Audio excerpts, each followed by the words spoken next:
अहिल्यानगरमधून एक धक्कादायक आणि तितकंच संशय निर्माण करणारं प्रकरण समोर आलं आहे। शिवनिका ट्रस्टचे संचालक जितेंद्र शेळके यांचा समृद्धी महामार्गावर भीषण अपघातात मृत्यू झाला। पण हा फक्त अपघात आहे का असा सवाल आता उपस्थित होतोय। धोत्रे गावाजवळ समृद्धी महामार्गावर जितेंद्र शेळके यांच्या गाडीची ट्रकला जोरदार धडक बसली। या भीषण अपघातात शेळके यांचा जागीच मृत्यू झाला, तर त्यांच्या पत्नी अनुराधा शेळके यांचाही दुर्दैवी अंत झाला। दरम्यान या घटनेवर शिवसेना उद्धव बाळासाहेब ठाकरे पक्षाच्या उपनेत्या सुषमा अंधारे यांनीही प्रतिक्रिया दिली आहे। त्यांनी या मृत्यूला धक्कादायक म्हटलं असून यामागे गंभीर प्रश्न उपस्थित केले आहेत। खरात प्रकरणातील शिवनिका ट्रस्टचा संचालक शेळके याचा अपघाती मृत्यू धक्कादायक आहे। खरातचा एन्काउंटर होऊ शकतो अशी जी शंका व्यक्त केली जात होती ती आता अधिक ठळकपणे समोर येत आहे।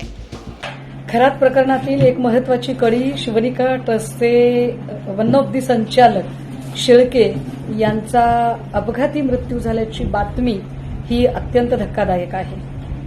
मला ही गोष्ट खरं तर अविश्वसनीय वाटते, मात्र गेल्या अनेक दिवसांपासून ज्या अनेक नेत्यांनी ही शक्यता आणि ही भीती वर्तवली होती की खरातच्या जीवाला धोका असू शकतो, ती आजची जी घटना घडली त्याने या शक्यतेला अधिक जास्त ठळक पद्धतीने अधोरेखित केलं जातंय। कदाचित खरात प्रकरणातली काही सत्यच बाहेर येऊ नयेत असं काही लोकांना वाटतंय का?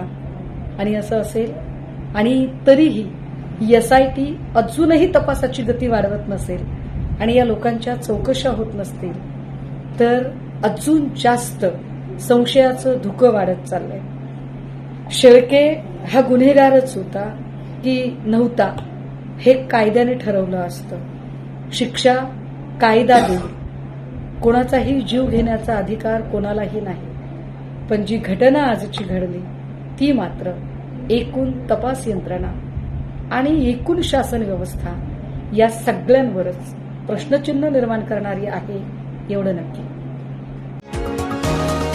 तुम्ही पाहत आहात विस्टा न्यूज मराठी।